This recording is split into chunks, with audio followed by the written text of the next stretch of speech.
One of the first things that I pulled out of my pantry when I was making over my healthy pantry was pickles. And I found out that was a huge mistake. I was worried about the sodium. You were worried about the sodium in the cucumber.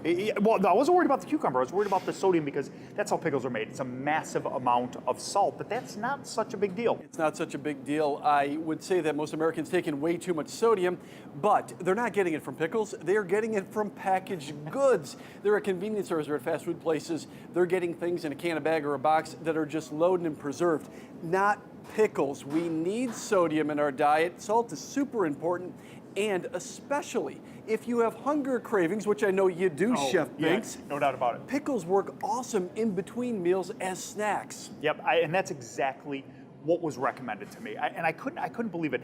I thought that all that extra sodium was going to be a problem, but actually pickles as a snack are a wonderful thing to fill you up quickly and give you something delicious. I absolutely love these. This is something that a lot of bodybuilders even use as a snack. It's something to recommend. Athletes, people that want to get in better shape or drop body fat. But let me ask you this, I'm going to challenge you a little bit. How would you use it in a cooking setting? Tons of recipes, tons of recipes. I make different types of pickle relishes, grind them up and making actual tapenades so you can put on top of fish. They go with different cuts of pork. You can use these in vinaigrettes as well. One of my favorite things to do is to chop up pickles and make a dill pickle vinaigrette.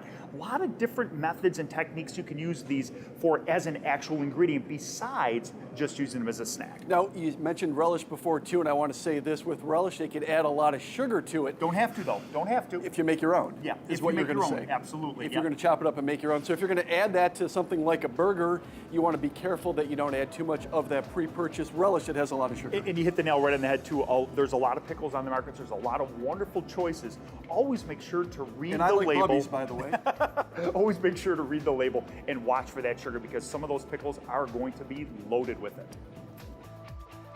Don't go away. We'll be right back.